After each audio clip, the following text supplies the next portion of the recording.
आ रहे हैं। बताइए एहतेशामुल हक साहब, भाई तकलीफ अब आपके लिए यहाँ पर शुरू हो गई है क्या, ये हुमायूं कबीर के जरिए? बिल्कुल नहीं पूजा जी, हमारे मित्र जो अभी विजय विजय शर्मा जी जो आपके सामने हम बात कर रहे थे, हम सभी पैनलिस्ट के मौजूदगी में हम जो कहना चाहते हैं कि देखिए, गीता एक पवित्र ग्रंथ है। हम सभी लोग उसकी सम्मान करते हैं इस पवित्र ग्रंथ का, और हम समझते हैं कि बंगाली में नहीं, हम हर एक हिंदू भाइयों को उनको डेली पढ़ना चाहिए। जिस तरह से हमारे धर्म में पवित्र ग्रंथ कुरान शरीफ है, तो उसी हिसाब से, और हमारे मजहब में साफ लफ्जों में लिखा हुआ है, अरबी का 2 सेंटेंस आता है, लकुम दीनकुम वलिया दीन। मैं अपनी धर्म का पालन करता हूं, आप अपने धर्म का पालन कीजिए। देखिए, बीजेपी गीता और समझ लिए धर्म के नाम पे पश्चिम बंगाल को ये कब्जा करने मांग रहे हैं। इनकी मंशा कभी पूरी नहीं होगी, नंबर 1। नंबर 2, हम कहना चाहते हैं कि सबसे बड़ी बात इनके अंदर में कि जो बीजेपी के केंद्र के नेता है, हमारे राज्य के जो बंगाली भाषा के नेता है, वो हिंदी भाषी है, ये बांग्ला भाषी है, इन पर ट्रस्ट नहीं कर पा रहे हैं। वो समझ लिए यहाँ के जो भी हमारे शुभेंदु अधिकारी या सौमिक भट्टाचार्य या डॉक्टर सुकांतो मजूमदार यहाँ के नेता है, लेकिन केंद्र की जो समझ लिए बीजेपी के बड़े आका है, बड़े नेता है, इन पर विश्वास नहीं कर रही है। और वो समझ लिए वो तो कह रहे हैं कि आपने जो निलंबन भी किया ना हुमायूं कबीर का, वो भी एक दिखावा था, वरना कलेक्शन ले लेते।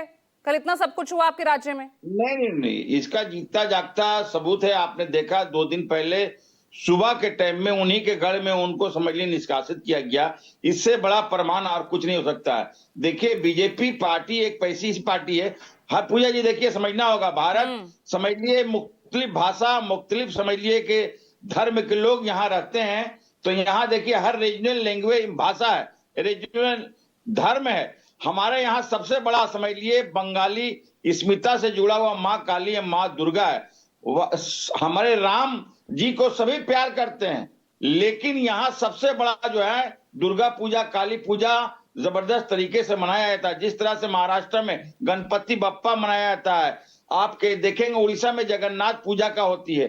तो यहाँ पर देखिए, हिंदू स्मिता का कार्ड यहाँ नहीं चलेगा। यहाँ जो है देखिए, हमारी नेत्री ममता बनर्जी, हाँ समझते हैं कि सबसे ज्यादा नहीं चलेगा, लेकिन कल वो जो बाबरी मस्जिद की नींव रखी गई वो चलेगा, क्योंकि आपका वोट बैंक है ना वो। और हिंदू वोट बैंक तो आपका लगातार घट रहा है, जो पिछले चुनावों में जो आंकड़े सामने आ रहे हैं। देखिए हिंदुओं का वोट प्रतिशत घट रहा है ना, ये तो आपको जानकारी होगी। ये देखिए, सब बात ठीक है, लेकिन हमारे कहने का मतलब है, यहाँ हमारे साथ में हिंदू भी है, मुसलमान भी है, और तमाम जाति है। ऐसी बात नहीं, थोड़ा 1-2% अगर कम होती है तो वो अलग बात है, फिर आगे में जुड़ जाती है। आपने देखा होगा, ये हमारे जो एमएलए जो थे, उनको जो निष्कासित किया गया है, वो देखिए बीजेपी में भी करे हैं। 2019 में वो कांग्रेस में के प्रार्थी भी थे, वो फिर हमारे इसमें आए हैं। उनको तो कल क्यों नहीं रोका गया हक साहब? बीजेपी एक लंबा कल क्यों नहीं रोका गया फिर? बीजेपी तो कोई आवाज नहीं उठी। एहतेशामुल हक साहब, कल क्या एक्शन लिया गया आपकी सरकार की तरफ से? कुछ लिया गया?